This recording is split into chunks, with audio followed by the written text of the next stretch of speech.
Salut les disciples de la boxe, c'est Jean-Charles, accompagné de Vincent. Comment ça va? Salut JC, salut à tout le monde. Eh bien, écoute, ça va très bien. Quand on parle boxe, ça va toujours. Bienvenue sur les podcasts de Box Attitude. Donc, n'hésitez pas, vous savez qu'en description de cette vidéo, vous avez aussi les plateformes pour les écouter sans être embêté. Donc, c'est des plateformes de streaming. Vous avez 3 sites. Et n'hésitez pas à laisser un petit commentaire sur les sujets dont on va parler aujourd'hui. Vincent, j'attaque tout de suite avec la catégorie des poids Walter. Une très belle catégorie, les moins de 66,6 kg. Et je voudrais te parler de Danny Garcia, qui va boxer ce week-end, qui n'a pas boxé depuis son combat contre Errol Spence Jr. Donc Danny Garcia, aujourd'hui, il a 34 ans, 36 victoires, 21 remportées par KO, 3 défaites, et il va affronter José Benavides. Je ne pense pas que c'est le combat que tu attends le plus cette année, Vincent. Non, c'est pas le combat que j'attends le plus, loin de là. Après, bon, ça peut être un combat intéressant dans le sens où chez les welters, c'est toujours assez intéressant. C'est une très belle catégorie, comme tu l'as rappelé. Danny Garcia, reste à savoir où est-ce qu'il en est. Effectivement, comme tu l'as rappelé, il n'a pas boxé depuis sa défaite contre Spence Junior. Il est plus tout jeune. Et en face, écoute, José Benavides Junior, qui, il faut le rappeler, le frère de la terreur David Benavides des super moyens. Et qui lui, moi je me souvenais surtout de son combat contre Terence Crawford, où il avait fait un combat pas mal, mais il finit quand même KO dans le tout dernier round. Et après ça, j'ai l'impression quand même que cette défaite a un peu cassé c'était sa première défaite, et ça a cassé sa dynamique complètement. Après ça, le combat suivant, il en a fait un en novembre dernier. Je ne l'ai pas vu complètement, mais j'ai vu que ça s'était terminé par un nul contre Francisco Torres. Donc lui aussi, je ne sais pas trop où il en est. Donc pour les deux, je pense que ça va être un peu une mise à niveau, on va dire. On va voir où est-ce qu'ils en sont. Ok, Vincent, merci pour ces précisions. Moi, je vois Danny Garcia un peu au-dessus quand même. Voilà, si on doit dire comme ça un petit prono avant combat, je le vois quand même un peu au-dessus. Mais je te parle de Danny Garcia, pas parce que voilà, cette affiche est particulièrement intéressante, mais il y a une petite idée qui m'est trottée dans la tête. Et je vais te dire un peu ce qui m'est venu en tête. Le 6 août, on a Virgil Ortiz Jr. qui remonte sur le ring. Ça, et je pense que comme beaucoup, tu l'attends, le petit jeune, qui a 24 ans, 18 victoires, 18 KO et aucune défaite. Donc, ce petit jeune-là de 24 ans, qui n'a pas boxé depuis l'année dernière, ça fait un coup pile, c'est ça? C'est ça, c'était en août dernier. Hein. C'est ça. Et moi, ce que je me suis dit, c'est les gars comme Danny Garcia, qui sont un peu les anciens, qui ont été champions du monde, qui ont fait des grands combats, est-ce que ça ne serait pas un joli test pour la nouvelle génération qui arrive? Donc, je pense à d'autres. Après, je vais te laisser développer. Je pense à d'autres comme Jaron Ennis, qui a 25 ans, 29 victoires, 27 remportés par KO. Je pense aussi à Conor Benn, on en parlera un petit peu après. Mais ces petits jeunes-là qui sont, parce que Conor Benn, il a aussi 25 ans, 21 victoires, 4 remportés par KO. Ces petits jeunes, ils sont dans le top 10. Donc, Virgil Ortiz Jr., il est 4e chez BoxRec, 5e chez Ring. Jaron Ennis, il est 7e chez BoxRec, 3e chez Ring. Conor Benn, il est 8e chez BoxRec, 9e chez Ring. Et Danny Garcia, moi, je pense que c'est le genre de test contre qui on aimerait les voir boxer. Je pense à Danny Garcia, mais aussi à Keith Thurman, 33 ans, 30 victoires, 22 remportés par KO et une défaite. Tu vois, est-ce que tu ne trouves pas que ça serait des beaux profils pour faire évoluer ce boxeur, ou est-ce que pour toi, ils sont déjà au-dessus de ça? Alors, pour ce qui est de Conor Benn, je suis d'accord avec toi pour dire que des Danny Garcia et des Keith Thurman, ça serait très bien pour le faire évoluer. Ça pourrait lui poser beaucoup de problèmes. Par contre, très honnêtement, que ce soit Jaron Ennis ou Virgil Ortiz, ouais, je pense vraiment qu'ils sont passés au-dessus de ça. Moi, vraiment, si tu parles d'un Garcia, par exemple Ortiz, je vois Garcia se faire détruire parce qu'en plus, cette nouvelle génération, un petit peu, est dans le... Je veux dire, dans le move de tous les autres, de ce qu'on voit chez les jeunes boxeurs aujourd'hui, c'est-à-dire que c'est des mecs qui sont pas des vrais welters, en fait. C'est Virgil Ortiz, Jaron Ennis, c'est des poids moyens quasiment, ces mecs-là. Donc, très honnêtement, je pense pas qu'en fait, des Danny Garcia ou même un Keith Thurman, qui pourtant était un poids welter naturel, ils aient la caisse physique aujourd'hui pour tenir face à ces jeunes gars. Par contre, pour Conor Benn, qui est quand même aussi physiquement assez imposant, même s'il est moins imposant que les deux autres, il n'est pas encore à ce niveau-là. Donc je pense que pour lui, ça pourrait être des tests très intéressants. Ouais, là, ce que tu parles avec l'argument du poids, ce qui est très intéressant, ça va faire une bonne transition avec un autre sujet que je vais t'amener. Mais je vais revenir donc aux arguments que tu as donnés. Bon, moi, je suis assez d'accord avec toi. Ok, peut-être que Virgil Ortiz Jr. et Jaron Ennis, ils battraient. Bon, le physique ferait qu'il remporterait ce combat-là. Attention, on a vu que Kesterman, il s'est quand même bien débrouillé dans son Oui, dernier combat. contre Voilà, Barrios, ouais. parce qu'il revenait de loin. Voilà, donc peut-être que peu de gens l'attendaient à ce niveau-là, en tout cas. Donc, il faut quand même se méfier des anciens. Mais est-ce que tu ne crois pas qu'aussi, au-delà de l'opposition physique qu'il pourrait leur apporter et des difficultés qu'il pourrait leur donner sur le ring, il y a aussi l'aspect de faire monter ton nom et donner de envie au public de te suivre en battant quelqu'un qui a fait son temps dans la boxe, qui est un peu connu, faire une belle affiche. Et alors je te le dis, pour aller après défier les meilleurs de cette catégorie qui sont Terence Crawford et Errol Spence Jr. Oui, de ce point de vue-là, je suis d'accord avec toi. Effectivement, d'un point de vue stratégie de carrière, c'est très intéressant pour eux. Surtout pour Virgil Ortiz qui s'est fait, et là c'est un peu oublié avec cette période d'arrêt, puisqu'il a eu un très gros souci de santé, Virgil Ortiz, en début d'année, on le sait. Là, il en est remis. Mais c'est vrai que ça a un peu coupé la dynamique qu'il y avait autour de lui. Donc oui, de reprendre un nom comme ça, qui est un peu connu, pour le remettre sur le devant de la scène, c'est vrai que c'est bien vu. Toi, c'est des affiches qui te plairaient? T'aimerais les voir ou pas? Ouais, je serais intéressé. Forcément, ça serait. De toute façon, les deux, que ce soit Jaron Ennis ou Virgil Ortiz, je pense que maintenant, quand tu suis la boxe, ces deux mecs, t'es intéressé par leur prochain combat parce que tu vois les phénomènes monter. Maintenant, moi, c'est vrai que j'attends pour eux. Je pense que vraiment, c'est deux boxeurs qui sont mûrs pour les gros combats. Alors, effectivement, on parle d'une catégorie, les welter, où c'est un peu cadenassé entre deux excellents boxeurs, deux cracks qui sont vraiment Errol Spence et Terence Crawford. Donc, clairement, il n'y a pas de championnat du monde facile dans cette catégorie. Mais c'est vrai que là, ils sont à un stade où je crois qu'il faut faire le grand saut, quoi. Alors Vincent, moi je vois déjà venir les retours, les réflexions, les gens qui vont nous dire, mais vous parlez de ces gars-là pour affronter les meilleurs, pour affronter pourquoi pas des anciens, mais pourquoi ils ne savent pas entre eux, ces jeunes? Pour dire, Ouais, qui c'est qui mérite sa chance pour le titre? Bien sûr, ça serait, si demain tu annonces Jaron Ennis vers du Ortiz, j'ai envie de te dire, ça sera un des meilleurs combats que tu puisses avoir cette année, même s'il n'y a pas de titre en jeu. Qui nous fasse un peu une Dubois-Joyce, ouais, ça serait intéressant. Je pense pas que ça arrivera parce qu'on sait qu'ils veulent peut-être pas se griller une chance. De toute façon, normalement, à moins de matchs nuls, il y en a qu'un des deux qui va survivre à cette rencontre. Donc, c'est très risqué.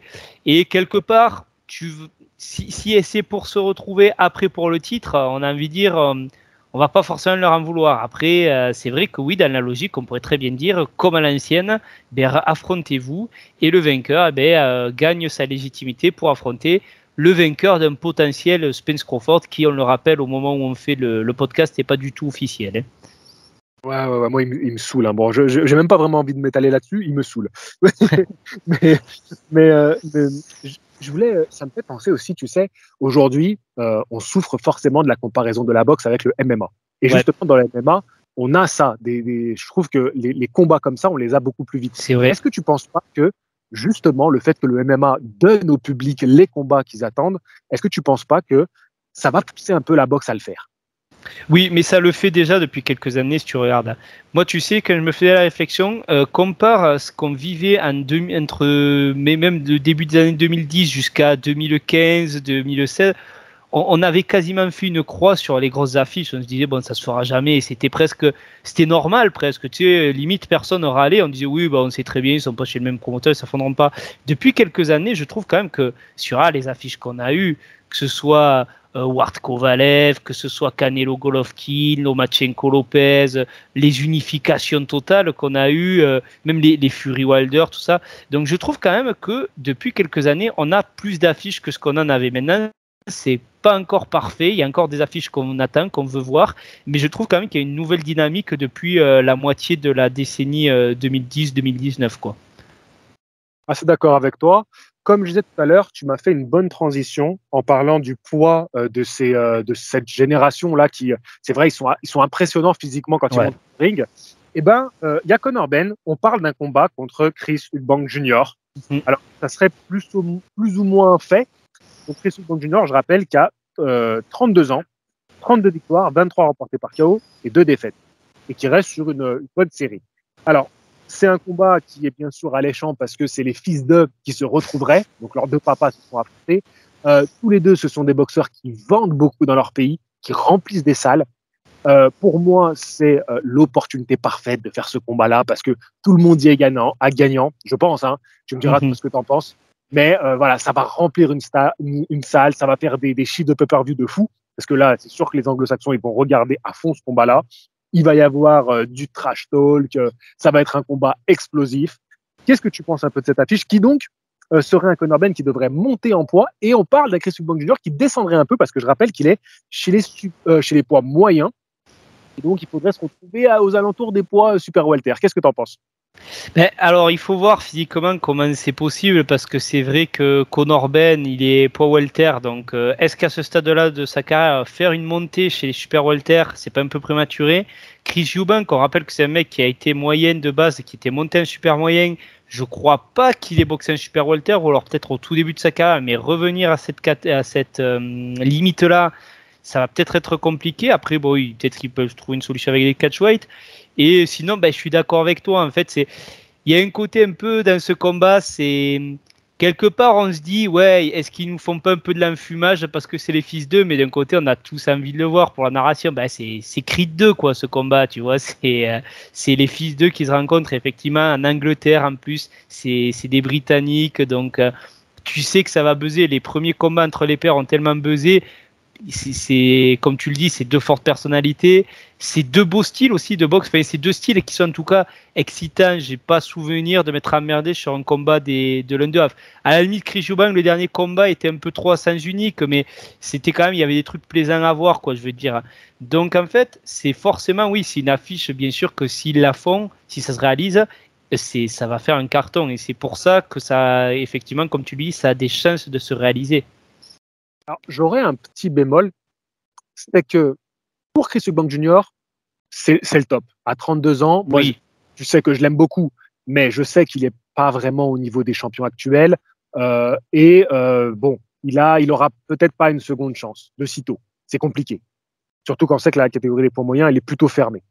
Mais pour Conor Ben, pardon, je vais encore me faire descendre. Pour Ben, est-ce que c'est pas aussi peut-être se tirer une balle dans le pied? Parce que imagine qu'il laisse des plumes. Parce que c'est risqué avec le face au Chris Eubank Jr. parce que ça tape quand même. S'il y laisse des plumes, est-ce que tu peux te dire ah merde, t'aurais pu un peu plus contrôler ta carrière, surtout que t'es en Angleterre, t'as les promoteurs derrière toi, t'as un nom. Est-ce que ça serait pas un peu risqué? Ouais, c'est ce que je te dis à ce stade de sa carrière, c'est peut-être un peu prématuré. Effectivement, il va avoir un gros gabarit en face. Il y a un mec qui a plus d'expérience que lui, pardon, qui effectivement ça tape.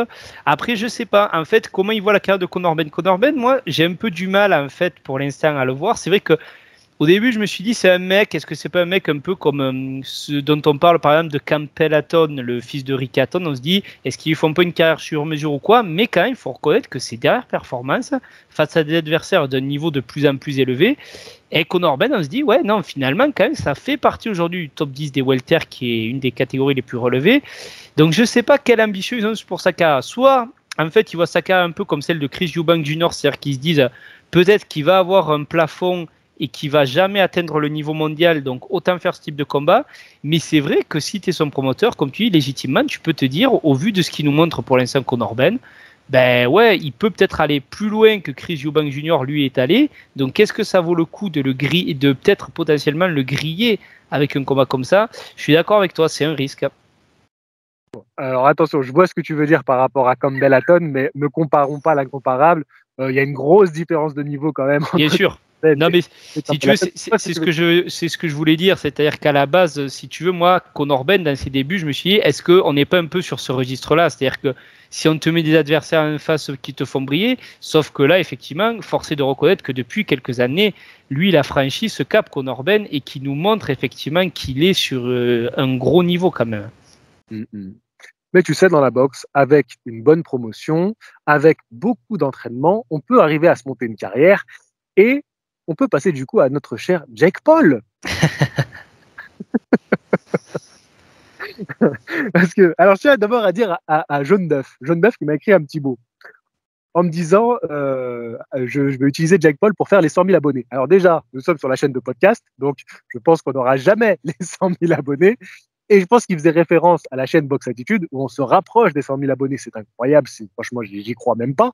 Mais je tiens à lui dire que je n'ai pas parlé de Jake Paul. Je n'ai plus parlé de Jake Paul depuis le 2 avril sur la chaîne principale. J'ai arrêté. Donc, voilà, je tiens à le signaler. J'ai arrêté. Maintenant, je parle de boxe sur Box Attitude. Mais c'est vrai que ce Jake Paul qui prend pas mal de place et son nom, on va être amené à le dire encore et encore. Parce que déjà, en tant que promoteur, il fait un joli travail avec Amanda Serrano, qui sera d'ailleurs à la carte du prochain combat de Jake Paul. Il y aura d'ailleurs les titres des poids plumes WBC et WBO en jeu pour son combat. Ça va être à New York. Ça va être quand même une soirée de boxe intéressante. Et on parle du premier adversaire intéressant pour Jake Paul, qui devait d'abord affronter Tommy Fury. Voilà, je le rappelle. Et puis finalement, il n'a pas pu venir aux États-Unis. Bon, bref, encore des micmacs pas possibles. Parce qu'il affrontait pour la première fois un boxeur, entre guillemets. C'est-à-dire un mec qui avait vraiment une carrière de boxeur. Parce que jusqu'à aujourd'hui, il a affronté que des débutants et des mecs qui venaient d'autres disciplines. Et parfois des disciplines qui n'avaient rien à voir, comme par exemple le basketball. Ouais. Là, il affronte quand même un boxeur. Et donc son remplaçant à Tommy Fury. Donc c'était marrant sur les réseaux parce que on impliquait beaucoup le papa Fury, le papa de Tyson Fury et Tyson Fury qui s'impliquait un peu dans la promotion de ce combat-là. Donc c'est vrai que ça faisait parler sur les réseaux. Quelqu'un comme toi, Vincent, qui aime beaucoup Tyson Fury, forcément, tu vas suivre quand Tyson Fury il trollait, tout ça. Tu vois, forcément, ça venait à tes oreilles. Oui, oui, bien sûr. Je pense que c'est ça qui rendait ce combat-là intéressant. Mais sur le ring, c'est vrai que je commençais à avoir des doutes et je me disais même que est-ce que Tommy Fury, est-ce que ça va vraiment être quelqu'un qui va apporter des difficultés à Jake Paul? Tu vois, j'en arrivais à me poser la question. Et finalement, avec ce remplacement par Hasim Rahman Jr., qui est aussi un fils de boxeur, hein, un champion du monde poids lourd, peut-être qu'on y a gagné au change. Qu'est-ce que tu penses de cette affiche? Alors écoute, je dirais que ça me passe pas grand-chose puisque moi, Jake Paul, je vais être honnête, j'ai jamais regardé un de ses combats. J'ai juste vu des extraits défiler puisque forcément, j'ai pas pu y échapper. C'était sur DAZN, c'était partout. Moi, je me suis pas du tout intéressé au personnage de Hasim Rahman Jr. Donc, très honnêtement, c'est pas un combat moi qui m'intéresse. Est-ce qu'il tourne autour de Jake Paul? Donc, je t'avouerai que j'aurais pas grand-chose à dire là-dessus. Alors, je connais même pas le pédigré de Hasim Rahman Jr. S'il a eu un bon parcours professionnel, même si je me doute que c'est pas un crack pour que Jake Paul le prenne, mais si c'est un boxeur pro qui a quand même quelques combats à son actif, effectivement, tu peux dire, voilà, pour la première fois, peut-être Jake Paul, il va prendre quelqu'un où il y a un risque, où c'est plutôt honnête. Après, je sais pas au niveau du gabarit aussi, j'ai pas du tout vu à quoi il ressemblait Hasim Rahman Jr. Est-ce qu'il y a... C'est un vrai poids lourd? C'est un petit poids lourd. Ah, moi, c'est un petit poids lourd. Je l'ai vu à New York, je l'ai vu se parer devant moi. D'accord. Et il pèse combien? Donc, du coup, plus de 90 kilos. Ouais. Et je pense qu'il doit être proche des 100 quand il est comme ça en prépa. Mais c'est vraiment un poids lourd, c'est-à-dire qu'il boxe, tu vois, au rythme poids lourd, il cogne. Mais c'est pas, tu vois, c'est un poids lourd, mais c'est pas un puncher pour un poids lourd. D'accord, ouais, parce que Jake Paul, lui, il doit être à quoi? 90 kilos, un peu plus? Ouais, il est à 90, il va faire juste la limite. D'accord, ouais. Mais bon, écoute, je vais pas t'embêter plus longtemps avec ça, parce que je vais y dédier une vidéo. Ce qui est marrant, c'est que moi j'ai pu l'observer et que Fred Julan a même tourné avec lui. Et voilà, je vais faire juste un petit clin d'œil à Fred Julan. Il sera à cette carte. Donc je sais pas si tu as vu passer ça, Vincent. J'ai vu passer l'info sur ta page, effectivement, ouais. Voilà. Et en fait, ce qui est super intéressant, c'est que Fred Julan, il boxe Joseph Ward. Et ce qui est marrant, c'est qu'il a tourné en sparring avec Joseph Ward et que Jake Paul a aussi tourné en sparring avec Hasim Rahman Jr. Donc, je voulais là, j'ai contacté Fred aujourd'hui. Je lui ai dit, ce qui serait super intéressant, c'est de faire un podcast où tu nous parles du fait de boxer un de tes sparring. Tu vois, je trouve que c'est un sujet de vidéo assez intéressant. Mais bon, comme là, il est concentré dans son combat, je lui ai dit, écoute, on fera ça. Enfin, je lui ai proposé, il m'a dit qu'il préfère faire ça après le combat, ce que je peux comprendre, parce que là, c'est un combat qui a un gros enjeu pour lui. C'est l'occasion de relancer complètement sa carrière. Donc, il est focus. N'hésitez pas à aller lui envoyer un petit message de soutien sur les réseaux. Voilà, Fred Julan, vous l'avez vu de nombreuses fois sur Box Attitude et même sur la chaîne de podcast. Donc, c'est super sympa de le soutenir. Et on pourra, j'espère, voir son combat à mon avis, il sera télévisé. Donc voilà, je finis juste sur ça, Vincent. Comme ça, est-ce que tu as en tête un combat où deux partners se sont affrontés sur le ring? Ah, comme ça, je sais pas, je t'avoue qu'il y en a eu dans l'histoire, il y en a eu beaucoup. Mais il y en a eu beaucoup, mais tu vois, il y en a pas un qui me vient comme ça à l'esprit particulièrement. Holmes. Ouais, c'est Holmes Ali, oui, voilà, Holmes Ali, effectivement. Quand même. Oui, c'est probablement le plus célèbre, ouais. Ouais, et puis surtout, comme ça se finit, c'est assez triste quand même. Ah, ben c'est la fin d'Ali.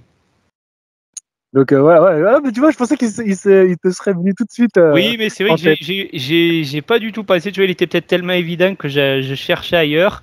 Mais il y en a eu des sparring qui se sont rencontrés sur le ring. Effectivement, il y en a eu pas mal. Même des fois, il y a des combats de champions dont on ne soupçonne pas, mais qui étaient autrefois sparring, effectivement.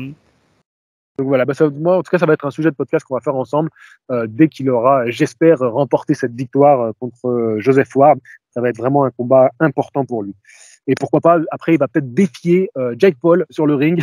C'est fou. Parce que Fred Julien, il est un super moyen, c'est ça? Ben non, il est dans la catégorie il serait dans la catégorie que Jake Paul ferait si vraiment Jake Paul veut devenir sérieux et viser un titre, il va aller en mi-lourd. Il va aller en mi-lourd, c'est sûr, parce qu'il ne peut pas rester en cruiserweight. Fred Julien et Milo, ouais. Et Fred Julien est mi-lourd. Donc, d'accord, ouais. Ce serait intéressant, ça serait possible. Non, mais bon, après, allez, on arrête de déconner. On va passer au sujet de notre podcast, le sujet le plus important que tu voulais particulièrement faire aujourd'hui, c'est Vasily Lomachenko et son potentiel retour. Donc, Lomachenko, rapidement, en quelques mots, il a 34 ans aujourd'hui, il a 16 victoires, 11 remportées par KO, 2 défaites. Son dernier combat était le 11 décembre 2021. Et tu vas nous dire un peu, Vincent, pourquoi il n'a pas boxé depuis? Qu'est-ce qui s'est passé dans la carrière de Vasily Lomachenko? Il s'est passé, je pense qu'effectivement, beaucoup l'ont évidemment suivi. Ça a été le cas de beaucoup d'athlètes sportifs ukrainiens qui, au moment où la guerre a éclaté, se sont retrouvés mobilisés. Alors lui n'était pas en Ukraine, il a choisi de revenir en Ukraine pour être donc mobilisé dans l'armée ukrainienne. Et c'est vrai qu'après quelques mois, il y avait eu cette opportunité où en fait le ministre des Sports ukrainien avait déclaré qu'il laisserait certains athlètes en fait se soustraire à leur obligation d'incorporation dans l'armée pendant la période de guerre pour pouvoir. Oui, excuse-moi. Excuse-moi, je voudrais juste que tu précises avant de passer à cette étape-là l'échéance sportive pour Lomachenko juste avant que la guerre se déclenche. Est-ce il préparait pas mais justement, j'allais en parler parce qu'en fait, on l'avait officialisé au moment où la guerre avait déjà éclaté par rapport à Kambosos. J'imagine que c'est de ça que tu veux parler. Ah, quand Haney le remplace, la guerre est déjà encore. Oui, tout à fait. En fait, ce qui se passe, c'est qu'il était déjà dans les plans.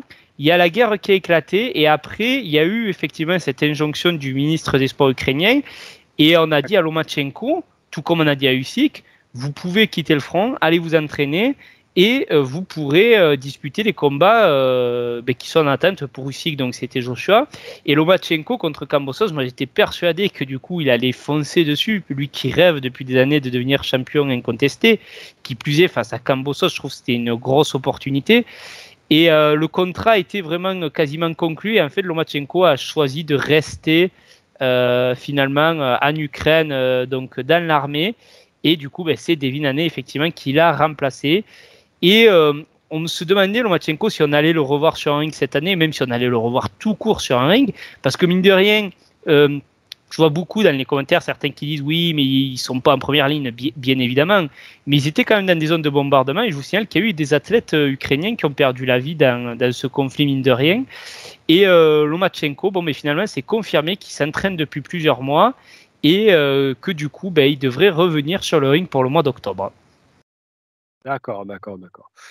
Qu'est-ce que, toi, comme ça, première impression, t'es rassuré ou t'es un peu inquiet d'un Lomachenko qui revient alors que la guerre, c'est encore tendu, tu vois? Ouais, après, je suis rassuré dans le sens où je te dirais que forcément, s'il reprend sa carrière, c'est que voilà, peut-être déjà lui commence en tout cas à aller vers autre chose. si tu veux, je me fie aussi pas mal à ce qu'on voit de Usyk. Usyk, bon, il faudra voir ce que ça va donner sur le ring, mais du peu qu'on a vu de lui, on n'a pas l'impression que, enfin, bien sûr que ça l'a impacté quand ton pays est en guerre, que ta famille est sur place, ça t'impacte, mais je veux dire, on a l'impression que le sportif, sa carrière continue à Usyk quand même. Et Lomachenko, je pense que c'est quelqu'un qui est suffisamment focus, qui est suffisamment, comment dire, qui a suffisamment la tête froide pour en fait garder ses objectifs en tête. Et je pense que c'est aussi le fait que lui se sente de revenir, parce que s'il a refusé le combat contre Kambosos, c'est qu'il se sentait sans doute pas de revenir. Si là il le fait, c'est que je pense qu'il se sent de revenir, parce que n'oublions pas qu'il a quand même mis une croix sur une opportunité en or de réaliser son rêve de devenir champion incontesté à 4 ceintures avec Kambosos. Donc si il accepte de revenir aujourd'hui, c'est que je pense qu'au fond de lui, il se sent de revenir en fait. Ouais, et est-ce que, au-delà de se sentir, est-ce que tu penses que c'est pas aussi un choix, c'était encore trop récent, tu vois, trop frais, et de se dire que quelle image tu vas renvoyer, ça peut jouer aussi, ça peut-être dans la tête d'un sportif. Peut-être que physiquement il était prêt à le faire, et je pense que même qu'il aurait pu, mais que se dire ouais, mais attends, quelle image j'envoie? Oui, c'est peut-être qu'à ce stade-là du conflit, effectivement, c'est très compliqué. Bien sûr, ouais. Et que de ça, peut-être tout le monde était sous tension, on bannissait les combattants russes de plus en plus. Peut-être qu'il s'est dit aussi, c'est peut-être pas le moment. Oui, c'est possible, ouais. Ouais. Mais en tout cas, ouais, moi je suis d'accord avec toi dans le sens où quand tu vois Usyk, quand tu vois Loma, c'est des hommes qui sont tellement dédiés à leur sport et surtout à la performance, tu vois, dans leur discipline. Je te disais avant qu'on commence qu'en ce moment, je suis en train de me regarder beaucoup de combats de Loma, mais aussi des documentaires sur eux. Et parce que je m'en inspire énormément, moi, quand je pratique du sport. Et c'est vrai que quand tu vois certains combattants, je pense souvent à des Américains, hein, mais il y a aussi des Anglais qui vont se relâcher complètement entre les combats, qui vont faire la fête, tu vois, et qui ne s'en cachent même pas, tu vois. Et quand je vois eux, comme ils sont disciplinés, qu'ils ont vraiment cette mentalité, je me dis que presque rien ne pourrait les ébranler dans le fait d'aller tous les jours à l'entraînement. Après, dans le combat, moi, c'est ma petite interrogation par rapport à Usyk. On va bien voir. Mais en même temps, il est face à Joshua, donc ce qui rééquilibre un peu pour moi, parce que je pense que Joshua est plus fragile mentalement que Usyk, malgré la... Ouais, non, je pense. Par contre, les légers, la catégorie des légers, franchement, c'est des terreurs, là. Dans le top, tu prends le top 5. Et Loma, il est un peu plus vieux, donc je pense que c'est aussi peut-être ça qui le pousse à son retour. Je te donne un peu mon avis, hein. Après, voilà, c'est un peu des impressions, hein. C'est pas, voilà, je me base sur rien, c'est des impressions. Je me dis peut-être qu'il se dit, j'ai 34 ans. Si j'attends que le conflit se termine, mon corps, il régresse. Donc, il faut que j'y aille. Et peut-être que poussé par l'horloge, il y va sans être sûr à 100% d'être au top. Tu vois ce que je veux dire? Ouais, tout à fait. C'est une réflexion qui est très intéressante. Je suis d'accord avec toi. De toute façon, en fait, la carrière de Loma, si on la reprend du début, c'est une éternelle en fait course contre la montre, puisque quand il arrive chez les pros, il a déjà un tel palmarès amateur de plus de 400 combats qui savent qu'en fait, ça va pas être une carrière très longue. Et c'est d'ailleurs pour ça que lui demande en fait un combat. Pour le championnat du monde, il en voulait un dès son premier combat, il l'aura qu'au deuxième. Mais en fait, s'il y a cette carrière en accéléré, la thèse officielle, ça a été de dire c'est parce qu'on veut marquer l'histoire, mais la réalité aussi, c'est qu'on savait très bien on était déjà dans une course contre la montre, comme c'est souvent le cas pour ces boxeurs qui ont d'énormes carrières en amateur. Après, là où c'est intéressant, ce que tu as dit, c'est que tu parles de son retour dans cette catégorie des poids légers où le niveau est relevé, mais il y a quelques rumeurs qui commencent à dire que Lomachenko, il aurait perdu du poids et que potentiellement, il pourrait peut-être revenir chez les super plumes. Et ça a été d'autant plus alimenté cette semaine que Bob Arum s'est beaucoup prononcé sur un potentiel combat qu'il aimerait faire en 2023, Lomachenko contre Shakur Stevenson. Et justement, Shakur Stevenson l'avait précédé de quelques jours, Bob Arum, en évoquant ce combat. Alors, est-ce que peut-être... Alors là c'est fou. Tu m'entends Ouais, je t'entends très bien.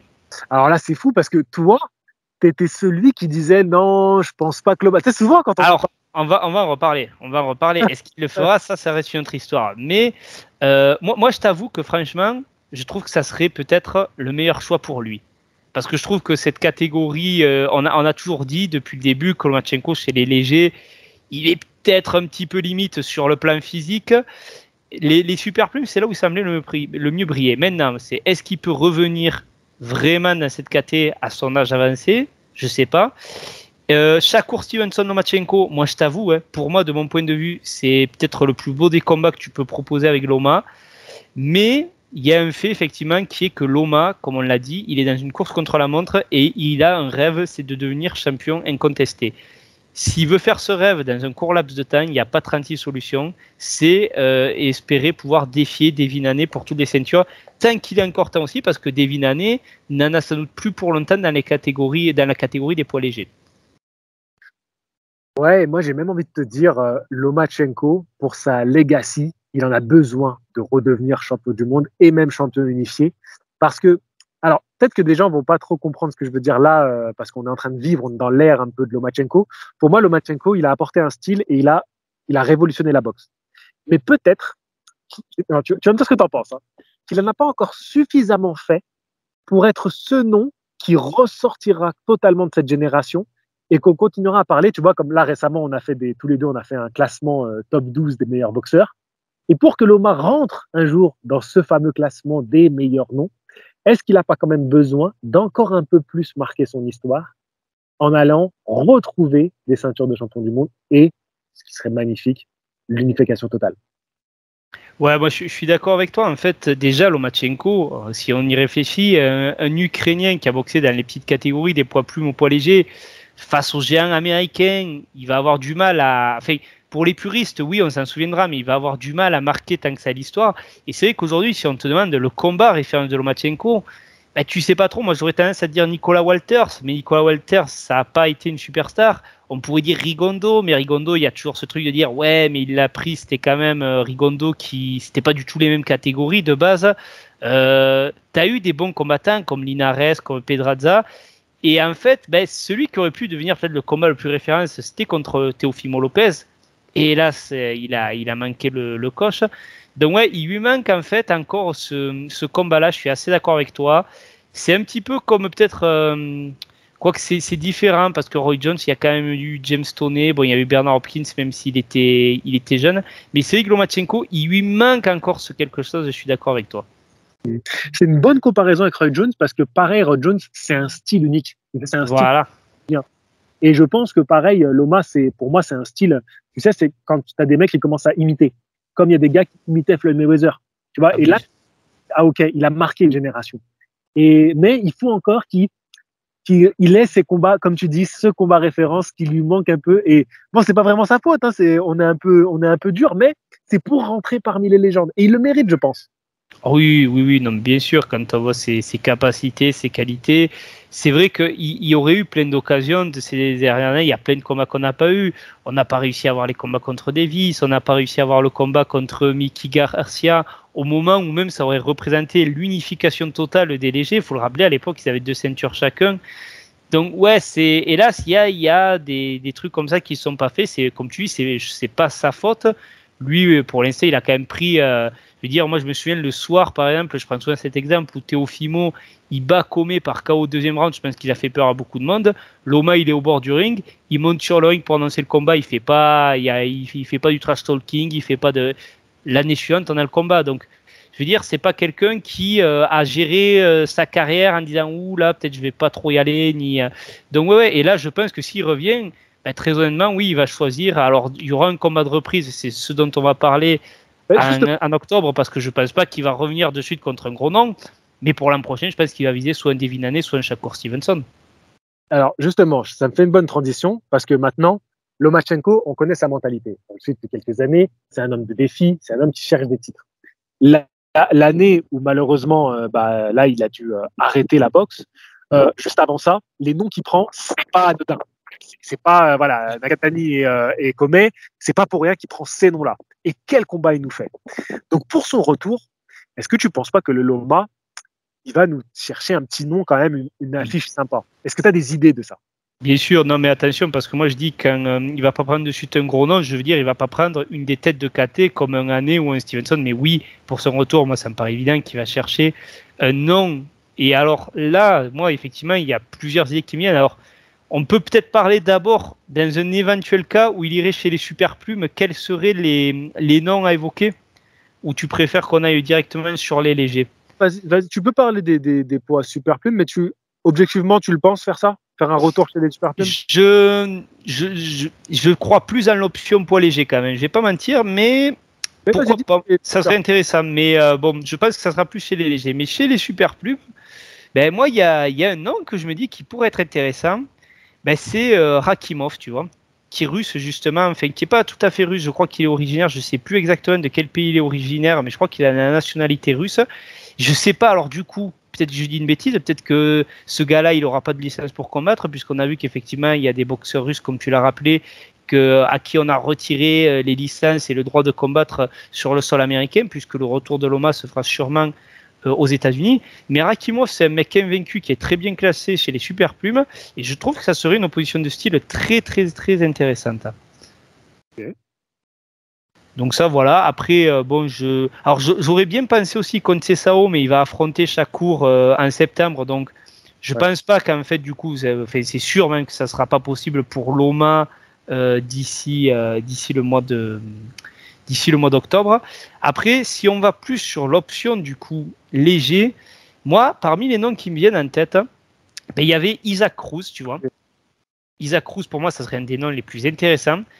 Est-ce qu'il ira vers là, en fait, je me dis, est-ce qu'Isaac Cruz, en fait, est-ce que Loma aussi va pas chercher à prendre des combats en vue peut-être de se préparer soit pour un Shakur, soit pour un Devin Haney, et du coup, Isaac Cruz, en fait, ça correspond pas du tout au profil de combattant qui pourrait plus ou moins le préparer à ce type d'opposition, si tu veux. Mais ça serait un super combat, je sais pas ce que tu en penses. Est-ce que... Alors, je t'avais posé la question, est-ce que tu n'as pas d'autres noms chez les super plumes, mais tu m'as pas entendu, mais je pense que tu as... Ouais, excuse-moi, ouais, peut-être un problème d'écouteur ou de micro, ouais. En fait, je crois que les pistes sont, quand toi tu parles, la mienne, elle est automatiquement coupée. Donc, je pense que c'est pour ça que tu m'entends pas tout de suite. D'accord. Mais bref, c'était juste pour savoir, pour essayer de te relancer si jamais tu avais d'autres idées, non?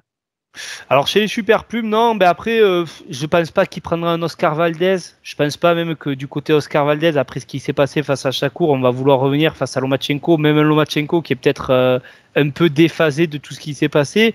Je doute qu'on voit ça arriver, même si d'un côté c'est top rank. On pourrait se dire, tiens, ils sont dans la même écurie, mais je pense pas que ce soit réalisable ce combat. Donc chez les super plumes, l'option que je verrai, pour moi, c'est Rakimov. Après, oui, il y en a sans doute d'autres, mais j'ai pas forcément d'idée en tête.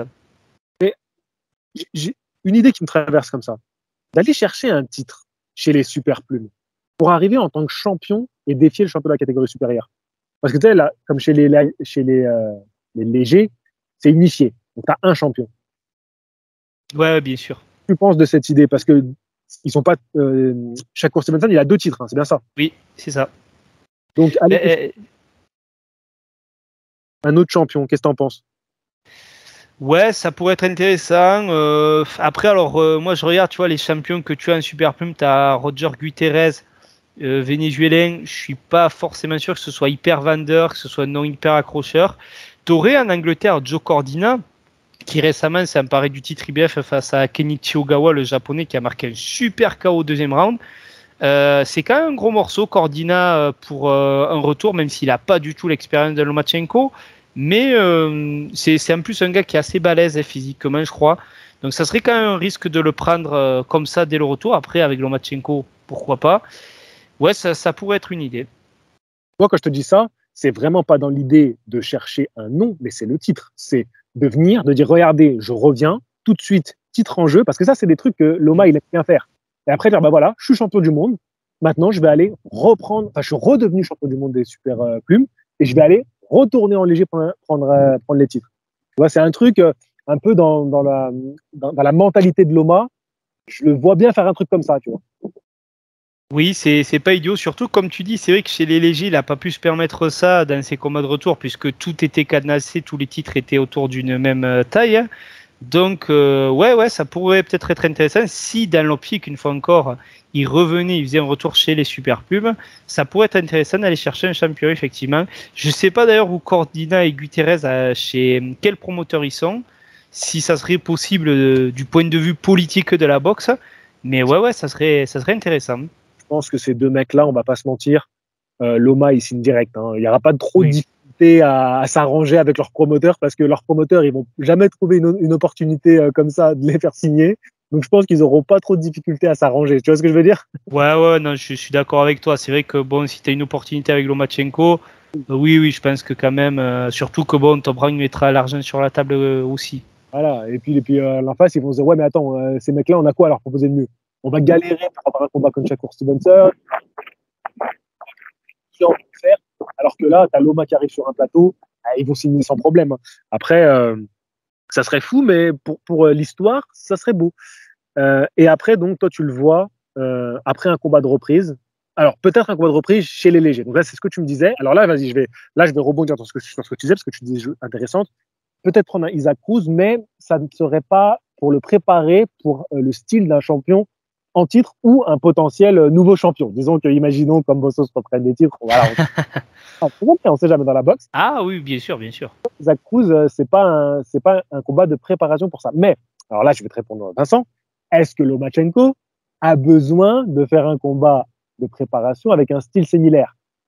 Je pense, je vais répondre, voilà, tu donneras ta réponse après, que Loma, il peut s'adapter même sans avoir un combat contre, tu vois, contre le profil type, on va dire. Oui, bien sûr, c'est vrai, c'est sûr que bon, on l'a vu d'ailleurs, quand il a pris Nakatani, il était dans l'optique d'une revanche face à Teofimo, c'est pas du tout les mêmes profils, mais c'est qu'il voulait montrer, en fait, envoyer un message en disant, mais regardez, Teofimo n'a pas su l'assommer, moi j'arrive à le finir avant la limite, c'était pour appuyer, pour aller vers cette revanche. Donc là, c'est vrai qu'Isaac Cruz, c'est pour ça que c'est un nom qui m'est venu aussi, parce que je me dis, Isaac Cruz, il a fait ses galons avec Gervonta Davis, il l'a mis en difficulté, et il a fait une belle performance contre, bon, certes, un très vieux Gamboa qui commence à trop avoir subi d'usure, mais il a fait quand même une belle performance, Isaac Cruz, cette année. Donc je pense qu'en fait, ça serait le côté de dire, il se dit, si lui sent qu'effectivement il peut vraiment faire un gros truc face à Cruz, d'envoyer un message à la catégorie, de dire, eh ben, regardez moi où je suis par rapport à Isaac Cruz, quoi. Alors là, je te rejoins complètement. Mais alors là, pour le coup, un peu risqué comme retour. C'est risqué. Après, il faut pas oublier que Loma n'a pas boxé depuis un peu. Enfin, s'il fait son retour en octobre, ça fera un peu moins d'un an qu'il n'a pas boxé. Effectivement, entre-temps, il y a eu la guerre, tout ça. Mais je pense que s'il est remis en forme physiquement, il peut, il a suffisamment de capacité pour briller face à Isaac Cruz, je pense, malgré cette période de coupure. Ouais, non, je suis d'accord avec toi. Et Isaac Cruz, il est impressionnant physiquement, mais il est quand même assez limité. Et face à un Loma, je pense qu'on va voir la différence. C'est ça, ouais. C'est ce que je me dis. Après, un autre nom que j'avais en tête chez les légers, qui est pas très connu, qui fait pas beaucoup parler de lui, mais que moi je trouve serait intéressant, c'est Jeremiah Nakatila, le Namibien, qui a fait parler de lui ce début d'année quand il a tapé Miguel Berchelt. Je sais pas si tu as vu le combat. Okay. Quand Berchelt a fait une tentative de monter chez les légers, il l'a tapé, il a mis un beau KO. Ouais, j'ai vu le KO. Voilà, ouais. Et Nakatila, alors c'est un mec qui avait perdu à un super plume contre Shakur Stevenson, je crois que c'était en 2019 ou 2020, je sais plus exactement. Ou peut-être même, si je me demande si c'était pas l'an dernier, en 2021. Donc bon, face à Shakur, il avait clairement montré un petit peu ses limites techniques. Mais j'ai l'impression que depuis qu'il est monté en léger, ce mec, je le trouve mieux. Alors après, bon, Berchelt sortait de la grosse défaite face à Valdez, donc ça peut un petit peu fausser la donne, mais quand même ce qu'il a fait, il a prouvé que c'est un boxeur, c'est peut-être pas le meilleur de cette caté, mais c'est un des plus dangereux, très honnêtement. Ça me fait un peu penser au genre de défi qu'a pris Lomachenko depuis sa défaite contre Lopez, c'est-à-dire des Nakatani, des Kome, c'est peut-être pas les plus gros cracks techniquement, et encore que bon, Kome est quand même très très bon, mais c'est souvent des mecs que tu préfères un petit peu éviter, quoi, ils sont dangereux. Ouais, je vois ce que tu veux dire. C'est pas les plus glamour en termes d'affiches, mais sportivement, c'est magnifique. Ouais, voilà. Et puis tu sais qu'il y a toujours un risque qui est assez élevé, quoi. Ouais, voilà, c'est ça. C'est des affiches sportifs. Et d'ailleurs, tu regardes les combats. Là, je me suis refait le combat contre Kome. Et Comé, il veut pas lâcher. Et même des fois, il fait des petites séries parce qu'il est complètement dominé, Comé. Hein, Oui. parce qu'il fait Loma, c'est impressionnant. Et parfois, il fait des séries, vas-y, il envoie, et ça fait même un peu chier Loma, tu vois. Donc non, sportivement, il fallait les chercher ces noms-là. Et puis moi, il m'a régalé. Moi, je dis encore, 2021, ce qu'il fait Loma, c'est exceptionnel. Ouais. Moi, j'avais été très impressionné face à Comé parce que dans le premier round, regardez ce que fait Comé. C'est hyper intelligent la façon dont il utilise son jab. Et comme il cueille Lomachenko au moment où il fait ses pivots, il le time un peu, il le cueille au moment où il fait le pivot. Et j'ai dit, Lomachenko va avoir quelques petits problèmes. Il devrait s'ajuster d'ici quelques rounds. Et en fait, dès le deuxième round, ça y est, les ajustements sont faits. Et boum, boum, ça rentre. Et là, ça part sur la domination à sens unique, quoi. Ok, bah écoute, alors le Namibien, c'est ça, hein, donc tu proposais? Oui, voilà, Jeremiah Nakatila, ouais. Ok. Est-ce que tu as une autre petite idée? Chez les légers, là, comme ça, en étant réaliste, possiblement, je vois pas qui y aurait d'autres. Je pense pas, tu vois, qu'on aurait une affiche contre Gervonta Davis ou Ryan Garcia. Il y aurait peut-être, j'avais pensé Jojo Diaz, pourquoi pas, mais même ça, je suis pas sûr.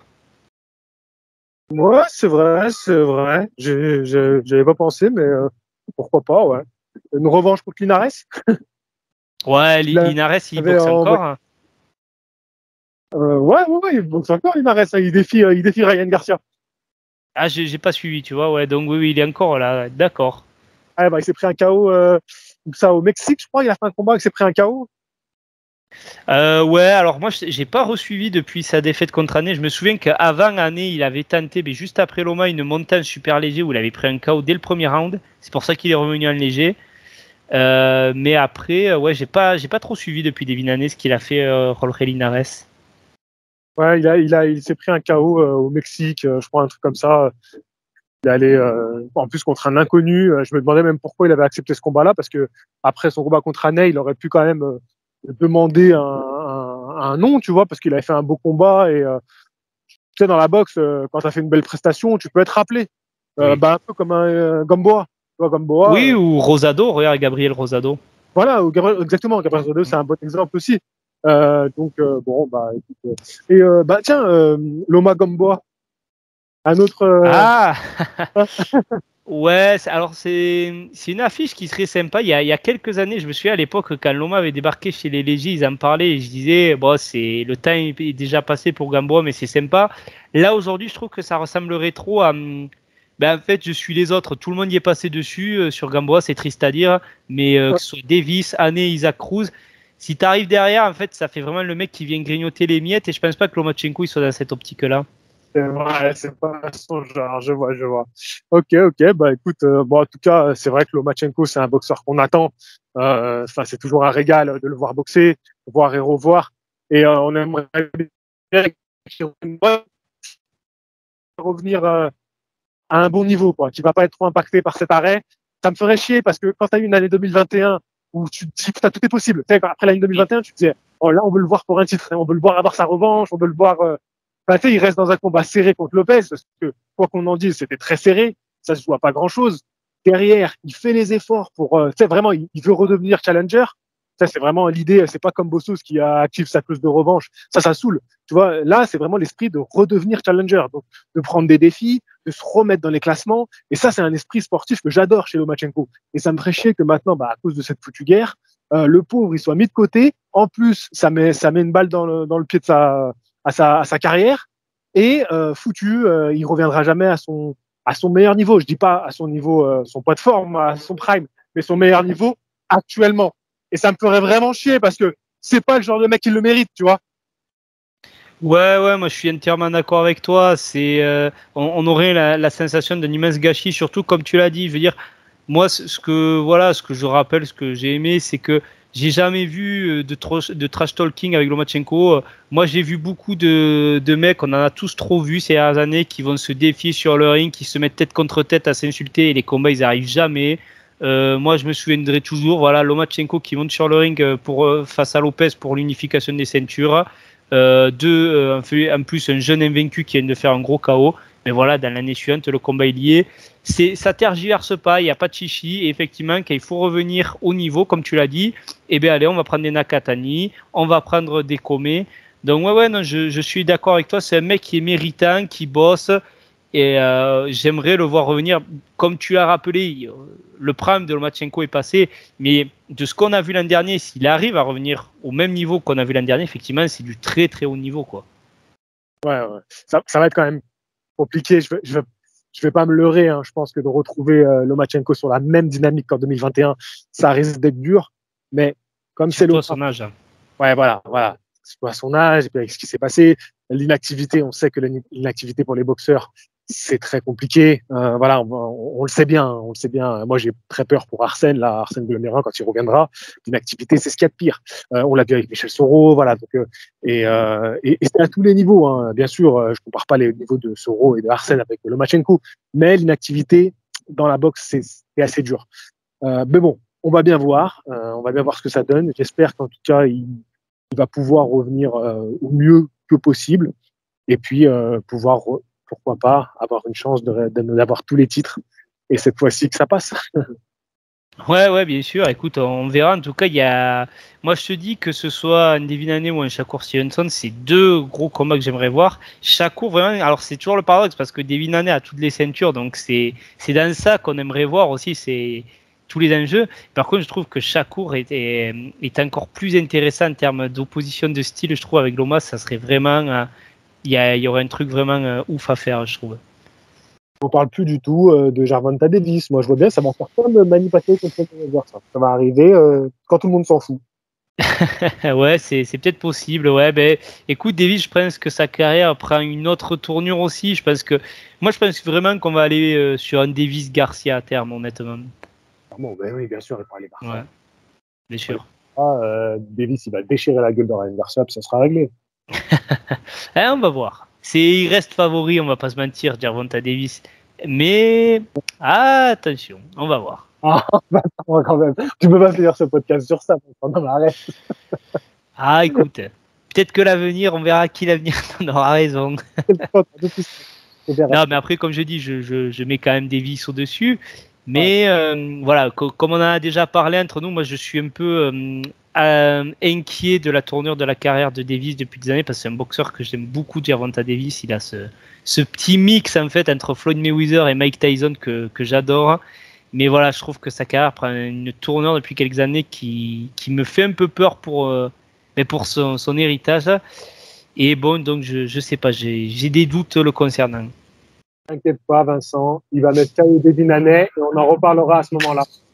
Bah écoute, j'aimerais bien, mais à ce jour, je t'avoue que je favorise clairement Haney.